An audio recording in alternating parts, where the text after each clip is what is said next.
ETV Bharat news ടൈമിലേക്ക് സ്വാഗതം. അയോധ്യയിൽ പ്രാണപ്രതിഷ്ഠ പൂർത്തിയായി. ചടങ്ങുകൾ പ്രധാനമന്ത്രിയുടെ സാന്നിധ്യത്തിൽ. കാശി ഗണേശ്വർ ശാസ്ത്രി ദ്രാവിഡിന്റെ മേൽനോട്ടത്തിൽ ആചാര്യൻ ലക്ഷ്മികാന്ത് ദീക്ഷിത് മുഖ്യ കാർമ്മികത്വം വഹിച്ചു.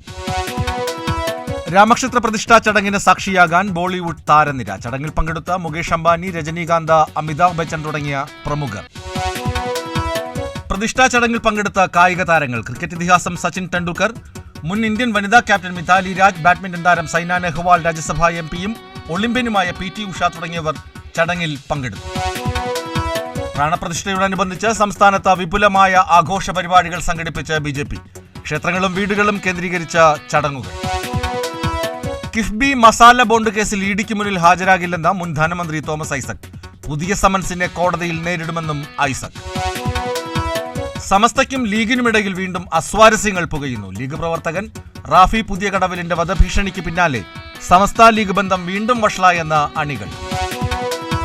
ഇലക്ട്രിക് ബസ് നഷ്ടത്തിലെന്ന മന്ത്രി ഗണേഷ് കുമാർ. മന്ത്രിയുടെ വാദം തള്ളി KSRTC. ഉദ്യോഗസ്ഥരുമായി യോഗം ചേർന്ന് തീരുമാനിക്കാൻ നീക്കം. ഭാരത് ജോഡോ ന്യായ് യാത്രയ്ക്ക് നേരെ അസമിൽ BJPയുടെ ആക്രമണം. രാഹുൽ ഗാന്ധിയുടെ വാഹന വ്യൂഹത്തിന് നേരെ കടന്നാക്രമണം. കേരളത്തിൽ ജില്ലാ കേന്ദ്രങ്ങളിൽ പ്രതിഷേധിച്ച KPCC. ഭാരത് ജോഡോ ന്യായ് യാത്രയ്ക്കെതിരെ ജയ് ശ്രീരാം വിളികളുമായി BJPക്കാർ. ബസ്സിൽ നിന്നിറങ്ങി അക്രമികൾക്ക് ഫ്ലൈയിങ് കിസ് നൽകി രാഹുൽ ഗാന്ധി.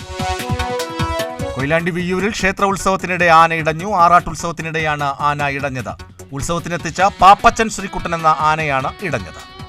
കൂടുതൽ വാർത്തകൾക്കും വിവരങ്ങൾക്കും ETVBharat.com സന്ദർശിക്കുക.